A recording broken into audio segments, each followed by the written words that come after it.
So hello guys, welcome back to my channel. तो आज मैं एक्सप्लेन करने वाली हूँ द गाय अपस्टेयर मानवा का पार्ट 3। तो बिना किसी देरी के इसे स्टार्ट करते हैं।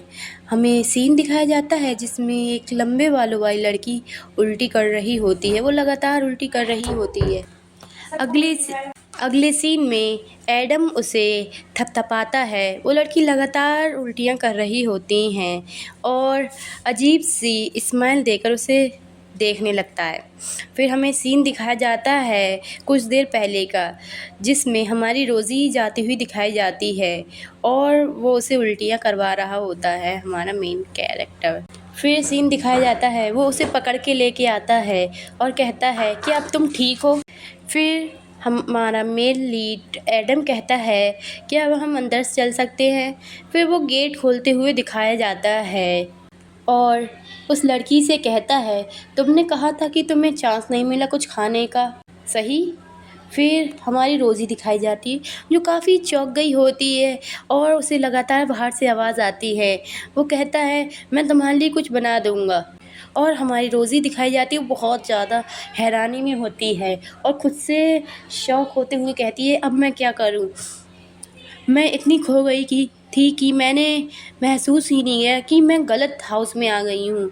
अगला सीन दिखाया जाता है जिसमें मेन लीड होता है जो उससे कहता है, हमें केयरफुल होना चाहिए चलते हुए। और वो लड़की उसे थैंक यू बोलती है और कहती है, तुम दयालु हो। और हमारी रोज़ी दिखाई जाती है जो गेट में बंद हो चुकी थी और दिखाया जाता है ये किसी और गेट के पीछे होती है। फिर अगला सीन दिखाया जाता है जिसमें हमारी रोज़ी दिखाई जाती है जो कहती है, ये क्या हुआ, अब मैं क्या करूं? और अपने मन में बातें करते हुए कहती है, अगर उन लोगों ने मुझे यहाँ देख लिया तो वो सच में मिसअंडरस्टैंड कर जाएंगे। और खुद से ही बातें करते हुए कहती है, मैं यहाँ से बाहर कैसे जाऊँ? फिर वो लड़की दिखाई जाती है जो अंदर कमरे में बैठी होती है। वो उससे माफ़ी मांगते हुए कहती है, मुझे माफ़ कर देना इस तरह भाग जाने के लिए। और एडम दिखाया जाता है जो कहता है, उसके बारे में फ़िक्र मत करो, मैं सिर्फ सरप्राइज़ हो गया था। वो कहता है, अगर तुम्हें उल्टियाँ करनी थी तो तुम कर सकती थी बाथरूम में। फिर वो लड़की कहती है शर्माते हुए, नहीं, मैं नहीं चाहती थी कि तुम मेरे बाद उसे साफ़ करो और मैं बर्थलेस हूँ। और हमारा एडम दिखाया जाता है जो काफ़ी हैरान होता है और उससे पूछते हुए कहता है, इसका क्या मतलब है खुद के बारे में बुरी बातों का? ये तुम नहीं हो। और वो लड़की दिखाई जाती है जो अभी भी शांत होती है। फिर कुछ देर बाद वो कहती है, मुझे पता चल गया है कि मैं प्रेग्नेंट हूँ और यह मैंने अपने बॉयफ्रेंड को भी बताया, पर वह खुश नहीं था और उस दिन वो एक और औरत घर ले आया। फिर हमारी रोज़ी दिखाई जाती है जो शांत बैठी होती है और यह सब सुन रही होती है। एडम हाथ में ग्लास लिए होता है और कहता है, यह डरावना हो गए और लो कुछ पानी पी लो। और वो लड़की कहती है, उसके बाद मैंने नहीं सोचा, मैं सीधे भाग गई और यह वह समय था जब मैंने तुम्हें कॉल किया, मुझे माफ़ कर दे। और हमारा एडम कहता है, अरे फिक्र मत करो उसके बारे में, मैंने तुमसे कहा नहीं था। और उसे पानी देता है, तुम मेरे ऊपर निर्भर हो सकती हो, तुम्हें जब भी मदद चाहिए, इसलिए ही मैंने अपना नंबर तुम्हें दिया था, मुझे माफ़ कर देना। मैं ऐसे छुप कर तुम्हारी बात नहीं सुनना चाहती थी, पर अगर तुम्हारे बॉयफ्रेंड में इतनी हिम्मत नहीं थी तो वो यह कह रहा था, उसे तुम्हारी और ज़रूरत नहीं है। फिर छुपकर उन्हें अंदर से देखती हुए कहती है कि मुझे लगता है उस आदमी के बारे में कुछ बात अजीब है, पर शायद वो काइंड पर्सन हो। इस सब के बाद और अपने दिमाग में खुद से बात करती हुई कहती है, एनीवे, मैं जल्द ही चांस पा लूँगी बाहर जाने का और घर जाकर सो जाऊँगी और यह समय लेती हूँ आराम करने का और शांत होने का, और उम्मीद करती हूँ ये लोग मुझे नहीं ढूंढ पाएंगे। फिर वही लंबे बाल वाली लड़की दिखाई जाती है जो कहती है, मैं सुंदर नहीं हूँ, जिसे सुनकर एडम हैरान हो जाता है, कहता है, क्या? फिर वो लड़की कहती है, वह औरत जो वो लाया है वो जवान है और गॉर्जियस भी है, मेरी तुलना मैं ज़रूर सामान बन गई होंगी और मेरे पास डरपोक पर्सनैलिटी भी है। मैं शर्त लगा रही हूँ वो मेरे पीछे मेरा मजाक बनाती होगी। एडम हाँफता है, फिर कहता है, अगर यह वह है जो तुम्हें परेशान कर रहा है तो मुझे ये कह लेने दो, तुम सुंदर हो। और उसे प्यार से नज़रों से देखने लगता है और उसकी ठोड़ी पकड़ते हुए कहता है, मुझे चांस नहीं मिला था ये बात पहले कहने का।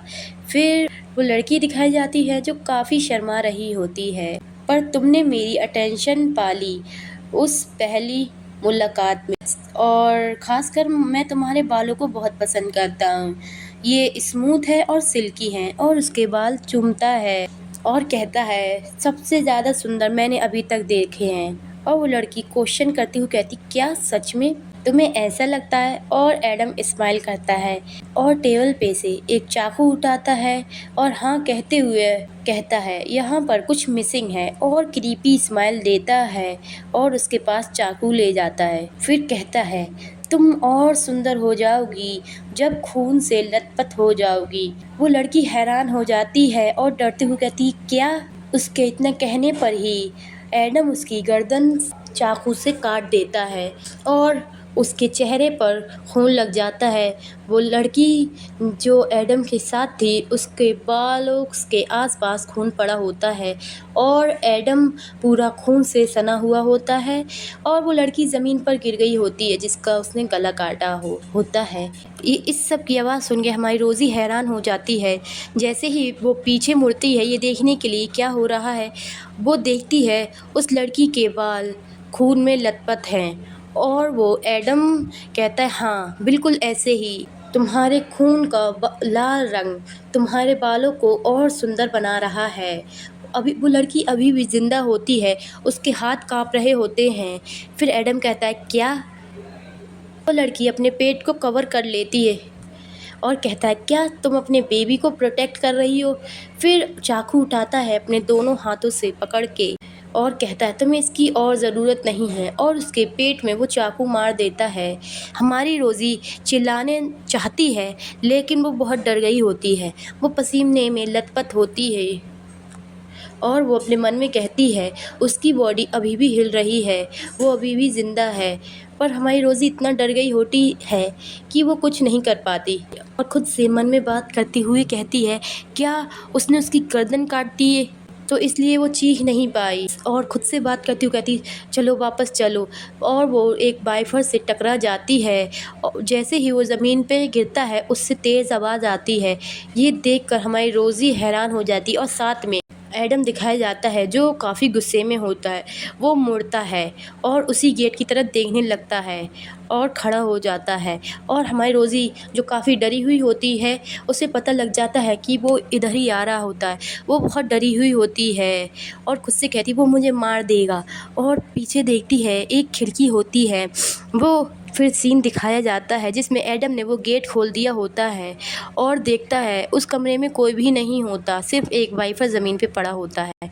वो उस वाइपर को उठाता है और कहता है, सिर्फ एक सफाई करने वाला सामान।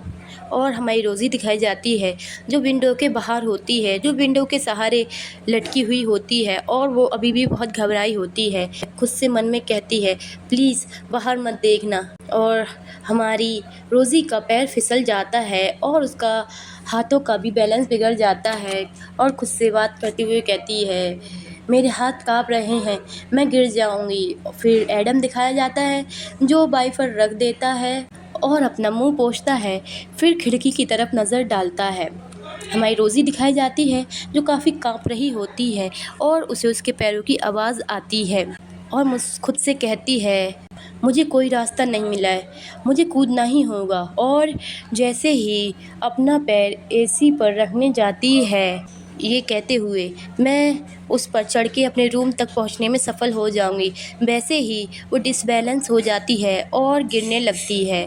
फिर सीन दिखाया जाता है जिसमें हमारी रोज़ी गिर रही होती है, जिसकी आवाज़ एडम तक पहुंच जाती है। वो जैसे ही खिड़की खोलता है और बाहर का नज़ारा देखता है तो वो हैरान हो जाता है। वहाँ पर हमारी रोज़ी पड़ी हुई होती है जिसके सिर से खून निकल रहा होता है। वो किसी विंडो की रूफ पर होती है, जो देखकर एडम हैरान हो जाता है पर वो कुछ नहीं कहता और अपने दिमाग में कहता है, इसे नहीं होना चाहिए था। और यहाँ पर हमारा 3rd चैप्टर ख़त्म होता है। अगर आपको ये पार्ट पसंद आया हो तो प्लीज़ मेरे चैनल को सब्सक्राइब कीजिए और इस वीडियो को लाइक कीजिए।